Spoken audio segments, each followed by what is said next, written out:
Thank you. Shall we get on and do the echo?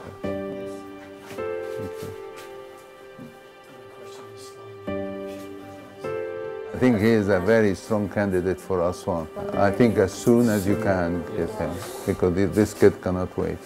If you have them class 1, class 2, class 3, he's a class 1.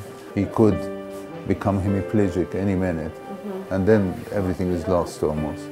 So it really is important to get him.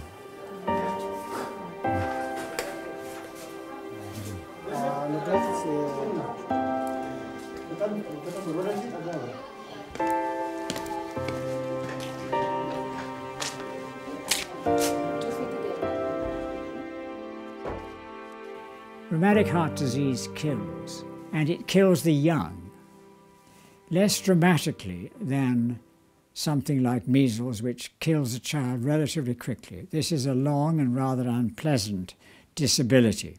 Rheumatic heart disease has virtually disappeared from the developed world. However, it remains a massive problem in the developing world with many people, millions, being affected by this disease. I've put my hand around the upper arm of teenage boys.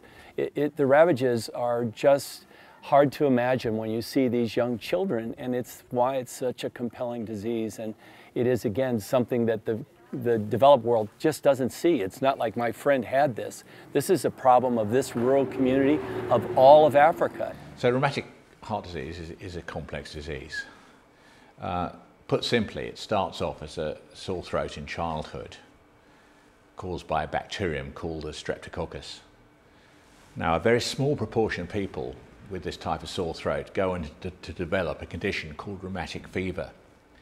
And this is a disease that affects many parts of the body, but the important effects are on the heart, and particularly the heart valves, where it causes chronic inflammation and scarring, and this leads to the problems of heart disease some years later. Our old medical school teachers used to say that the disease caresses the joints and stabs the heart, and that's a good way of remembering it.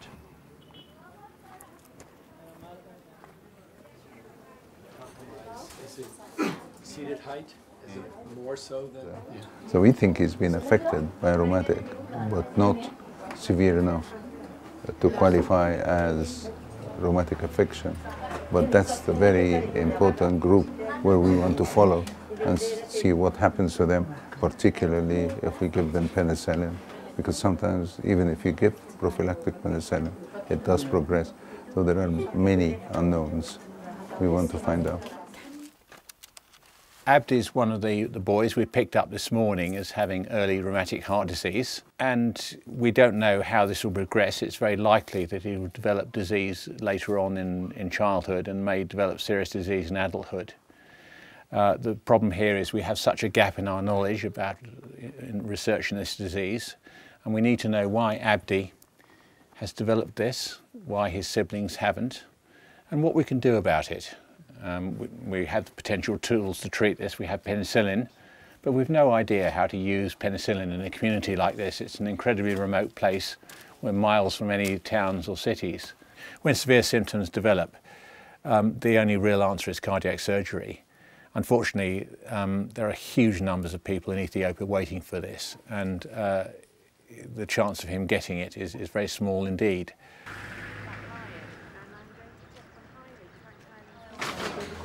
These are all rheumatic heart disease children's files who are waiting for surgery. So all the pink files are waiting, so they've gone on to a long list of children that need surgery here at the cardiac centre.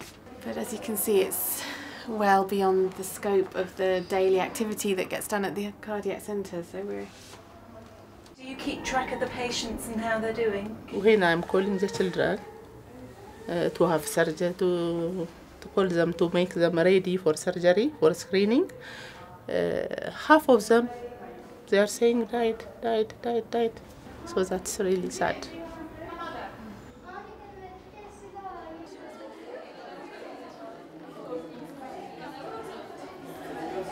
Is this his little cubby around to the sun here? It is home. Oh. And this is the emergency ward.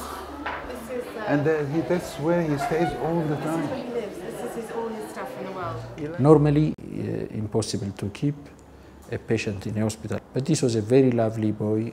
He learned the language quite quickly. He started to communicate. Our residents liked him, so they took the risk and kept him in the hospital environment. His interactions are really powerful. They touch your heart. And if you spend a day with him, then the next day you feel he's your son. That's you. But I mean, the fact that... Hear the blowing? Is that the greatest in the world? He described his murmur.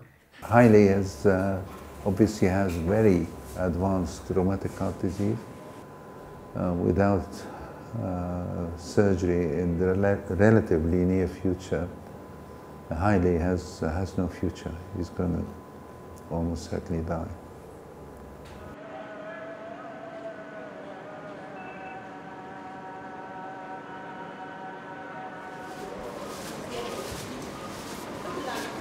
The actual operation itself, the surgery doesn't take that much time, but preparing the patient and getting him on the heart-lung machine from start to end, maybe about 4 hours.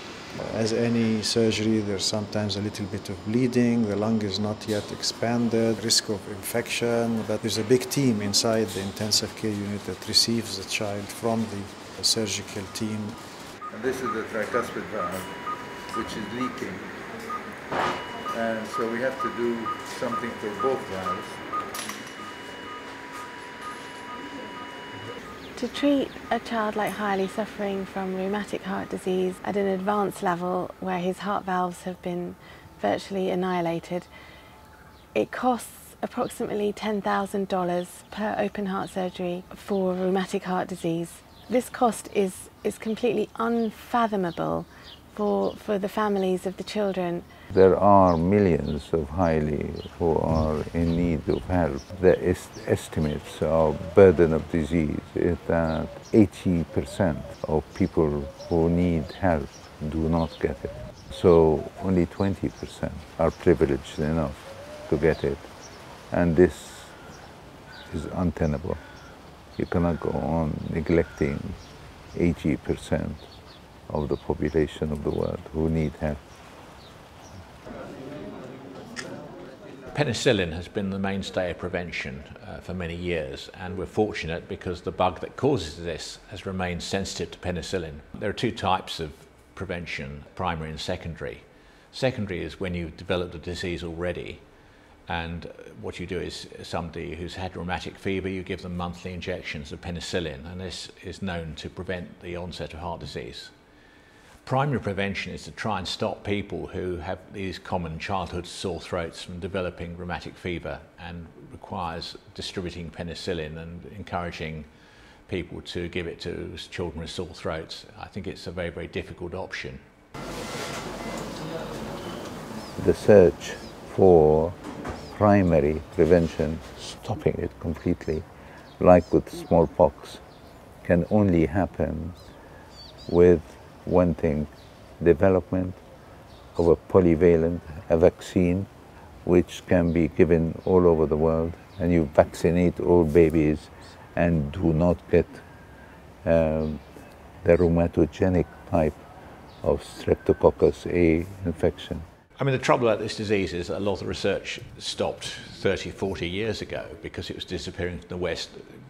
People lost interest in it, and so we've completely lost the research agenda here, and the amount of money spent on this disease is tiny indeed. And I saw a figure recently saying that about 0.1% of research funds get spent in this disease, which I think is a disgrace.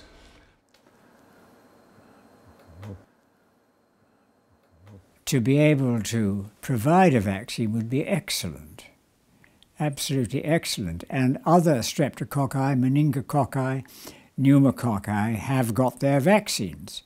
So it should not be beyond scientific skill. In theory, it's possible.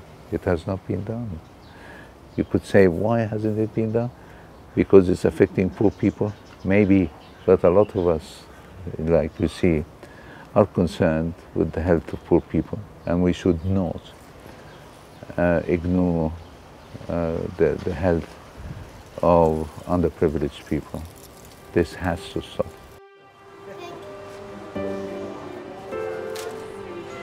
Thank you very much.